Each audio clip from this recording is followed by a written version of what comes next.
நேத்தி வெளியே போக வேண்டிய வேலை இருந்தது. வரும்போது வீட்டில் எதுவும் ஸ்நாக்ஸ் இல்லையே சொல்லிட்டு வர வழியில இருந்த பிஜி நைட் ஸ்வீட்ஸில் கொஞ்சமாக ஸ்வீட்டும் ஸ்நாக்ஸும் வாங்கிட்டு வந்திருந்தேன். பாப்பா ஸ்கூல் விட்டு வந்ததுமே சாப்பிட்றதுக்காக வெஜ் பப்ஸும் என்னோட ஃபேவரட்டான பிளாக் ஃபாரஸ்ட் கேக்கும் வாங்கிட்டு வந்திருந்தேன். 2 பேருமே எங்களோட பங்கு எடுத்து வச்சு சாப்பிட்டு முடிச்சிட்டோம். உங்களில் எத்தனை பேருக்கு இந்த பிளாக் ஃபாரஸ்ட் கேக் வந்து ஃபேவரட் அப்படின்னு சொல்லுங்க.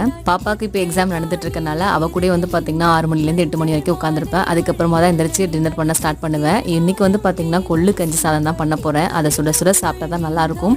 ஸோ ஒரு 9 மணிக்கு மேலே தான் பார்த்தீங்கன்னா டின்னர் பண்ணவே ஸ்டார்ட் பண்ணியிருந்தேன். இந்த கொள்ளு கஞ்சி உடம்புக்கு ரொம்ப நல்லதுன்னு சொல்லுவாங்க. நமக்கு வெயிட் லாஸ்க்கும் ஹெல்ப் பண்ணும். அதே மாதிரி நமக்கு கோல்டு காஃப் ப்ராப்ளம் இருந்தது அப்படின்னா அதையும் வந்து கியூர் பண்ணி கொடுக்கும். எங்க வீட்டை பொறுத்த வரைக்கும் மாசத்துல 2 தடவை இந்த கஞ்சி சாதம் செஞ்சு சாப்பிட்ருவோம். ஆனா அம்மா வீட்டில் வந்து பாத்தீங்கன்னா ஒவ்வொரு ஞாயிற்றுக்கிழமையும் மார்னிங் பிரேக்ஃபாஸ்டா இதாக தான் இருக்கும். இப்போ இவருக்கு கோல்டு ப்ராப்ளம் இருக்கு. அதனால தான் இன்னைக்கு கஞ்சி சாதம் ரெடி பண்ண சொல்லியிருந்தாரு. இதுக்கு சைடிஷா வந்து தேங்காய் துவையல் தான் அரைச்சிருந்தேன். தேங்காய் துவையல் கூட கொஞ்சமா கொத்தமல்லி சேர்த்து அரைச்சிருந்தேன். தொட்டுக்கிட்டு சாப்பிட்றதுக்கு சூப்பரா இருந்தது. இதோட ஒரு சூப்பரான காம்பினேஷன் என்ன அப்படின்னா மதிய வச்ச குழம்பு இருந்தது அப்படின்னா அது நல்லா சுண்ட வச்சு தொட்டுக்கிட்டு சாப்பிட்டீங்க அப்படின்னா சூப்பரா இருக்கும்.